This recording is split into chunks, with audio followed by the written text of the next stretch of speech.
ഇന്ന് ഞങ്ങൾക്ക് പയ്യാവൂർ വരെ പോകേണ്ട ഒരു ആവശ്യം ഉണ്ടായിരുന്നേ. അപ്പോൾ രാവിലെ ഒരു 9:30 ആയപ്പോൾ വീട്ടിൽ നിന്ന് ഇറങ്ങിയിട്ടുണ്ട് കേട്ടോ. ഇന്നലെയും ഇന്ന് രാവിലെയൊക്കെ മഴ ആയതുകൊണ്ട് തന്നെ പോകുന്ന വഴിയെല്ലാം നല്ല ചെളിയായിരുന്നു കേട്ടോ. അപ്പോൾ ഈ വഴിയാട്ടോ മഴ പെയ്യുമ്പോൾ വെള്ളമൊക്കെ ഒഴുകി പോകുന്നേ. എൻ്റെ പുറകെ പൂച്ച വന്നതുകൊണ്ട് ഞാൻ അതിനെ ഓടിച്ചു വിട്ടതാട്ടോ. അപ്പോൾ ഞാനും ചേട്ടയും കൂടിയാണേ പോകുന്നത്. അങ്ങനെ ഞങ്ങൾ ടോൾ ബൂത്തിൻ്റെ അടുക്ക് എത്തിയിട്ടുണ്ട് കേട്ടോ. അത് കഴിഞ്ഞപ്പോൾ ഞങ്ങൾ നിഷേച്ചിൻ്റെ കടയിലേക്കൊന്ന് വന്നായിരുന്നേ. അന്നേരം ഒരു മാങ്ങ കിട്ടിയിട്ടോ. ചേട്ടൻ അത് പറക്കാൻ പോയതാണ്. അതൊക്കെ അവിടെ നിൽക്കട്ടെ. ഇന്ന് നമ്മുടെ നിഷേച്ചിൻ്റെയും ദിലീപേട്ടൻ്റെയും വെഡ്ഡിങ് ആനിവേഴ്സറി ആയിട്ടോ. അപ്പോൾ എൻ്റെ വക നിഷേച്ചിക്കും ദിലീപേട്ടനും ഹാപ്പി വെഡ്ഡിങ് ആനിവേഴ്സറി. ഇത് അവർ ഫോട്ടോ എടുക്കാൻ വേണ്ടിയിട്ട് അടിയായതാട്ടോ. പിന്നെ ഞാൻ കുറച്ച് ഫോട്ടോസൊക്കെ എടുത്തു കൊടുത്തു കേട്ടോ അവരുടെ. അങ്ങനെ അത് കഴിഞ്ഞപ്പോൾ ദിലീപേട്ടൻ കാർ എടുത്തിട്ട് വന്നേ. ഞങ്ങൾ കാറിനാട്ടോ പോകുന്നേ, ബസ്സിന് പോകാൻ വേണ്ടിയായിരുന്നേ. അപ്പോൾ ദിലീപേട്ടനും പയ്യാവൂർക്ക് പോകുന്നതുകൊണ്ട് ആ കൂടെ പോകാമെന്ന് വെച്ചു കേട്ടോ. അങ്ങനെ ഞങ്ങൾ ഉച്ചയോടെ എത്തിയിട്ടുണ്ട്.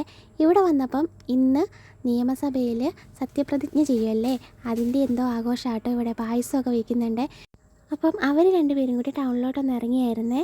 പിന്നെ പോകുന്ന വഴിക്ക് കാക്കത്തോടെ എത്തിയപ്പം ഞങ്ങൾക്ക് പായസം കിട്ടി കേട്ടോ. ഒരു വണ്ടിയിൽ കൊണ്ടേ തന്നിട്ടുണ്ടായിരുന്നേ. സേമിയ പായസമായിരുന്നു കേട്ടോ. അങ്ങനെ കാറിലിരുന്ന് പായസമൊക്കെ കുടിച്ച് ഞങ്ങൾ വീണ്ടും പോവുക കേട്ടോ.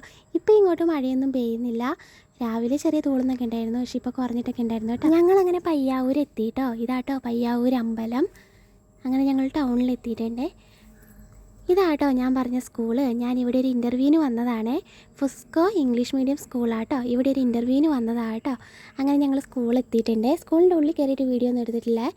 വേഗം ഇൻ്റർവ്യൂ ഒക്കെ കഴിയുകയുണ്ടായി.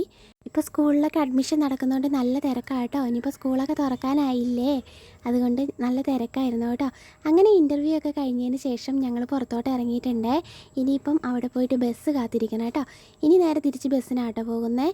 ദിലീപേട്ടൻ കാറ് കൊണ്ടുപോയി വെക്കാൻ വീട്ടിലോട്ട് പോയിട്ടുണ്ട് കേട്ടോ. അങ്ങനെ കുറച്ച് നേരം അവിടെ ഇരുന്നപ്പം നമുക്ക് ബസ് വന്നിട്ടുണ്ട്. അങ്ങനെ ഞങ്ങൾ ബസ്സിലൊക്കെ കയറി ഇങ്ങ് പോന്നു കേട്ടോ.